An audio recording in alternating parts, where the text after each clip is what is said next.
Hello guys, welcome to this video. So here's Sun Speculations episode 6, and so this is all you know. You can submit the questions here, and yeah, please ask relevant questions and don't ask more than 3 questions. So this I've already discussed it in every previous episode, so I'll not spend much time here.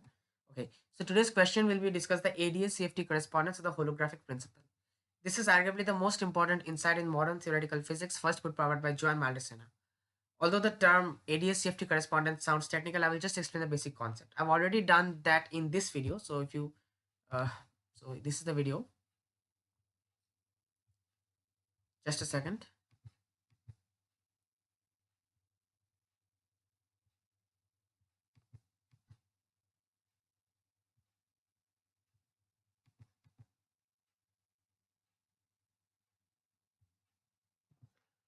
Yeah, so this is the video and ADS CFT corresponding and this video crossed 1.1k views. So thank you very much for this.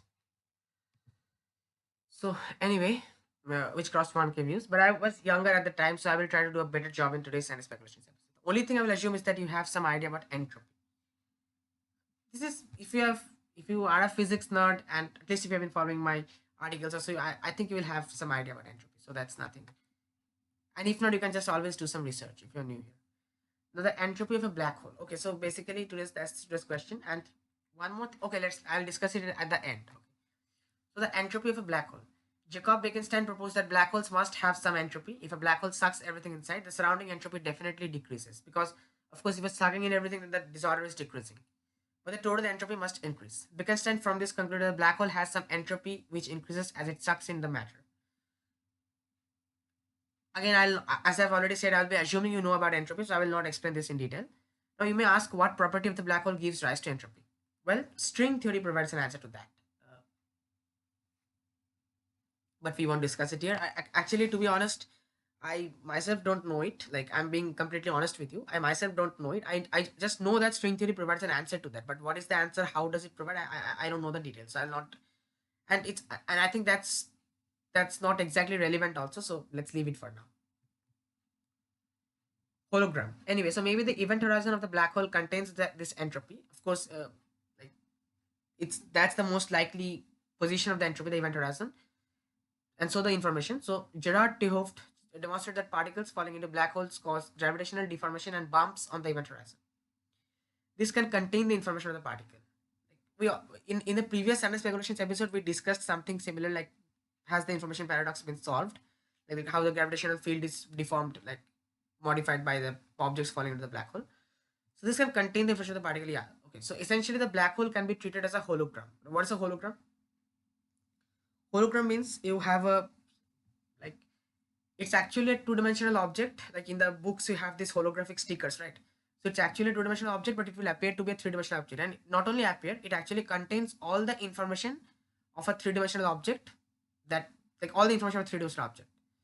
So see, this is because the information of the three-dimensional object falling into the black hole is stored on a two-dimensional surface, the event horizon.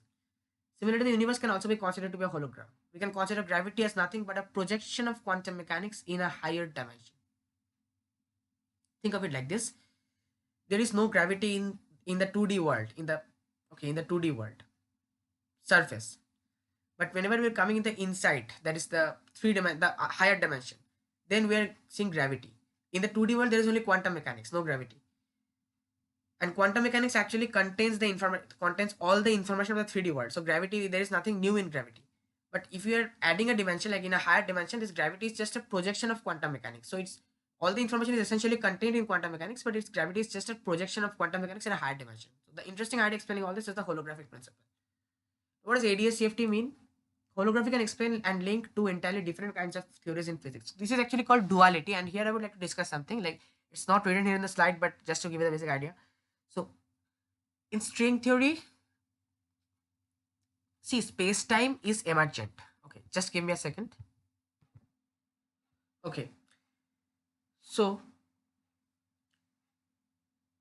see, string theory, there are a lot of dualities in string theory. Now, what do you mean by duality in physics? Like in this context, it's very important to know.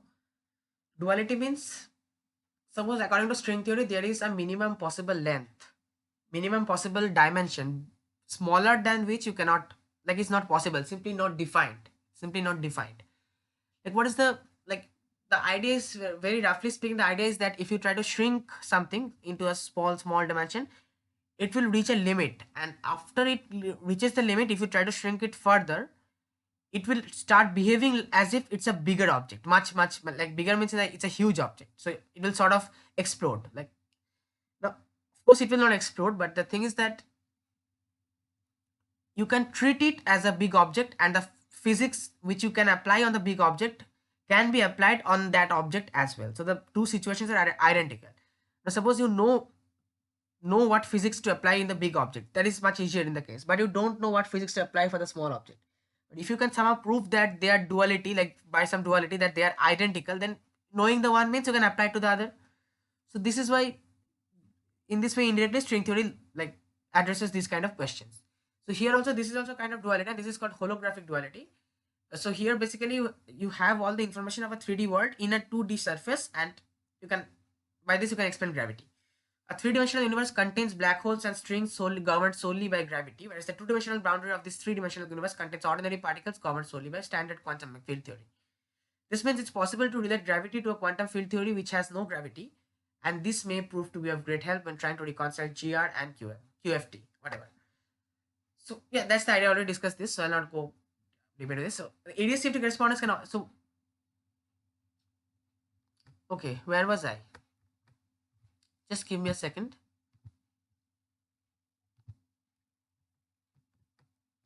Yeah, what does ADS-CFT mean? Okay. Holography can link and explain two entirely different kinds of theories in physics. So holography duality is also referred to as ADS-CFT correspondence, where ADS refers to anti-de Sitter spaces. Spaces are negative curvature. So this is a technical concept. That's just, it just means the space inside the, suppose consider a sphere. It's a space inside the sphere. Well, CFT refers to the conformal field theory. So all this technical concept is really simple. Imagine a sphere. CFT is related to the boundary of the sphere, just the boundary, the two-dimensional surface.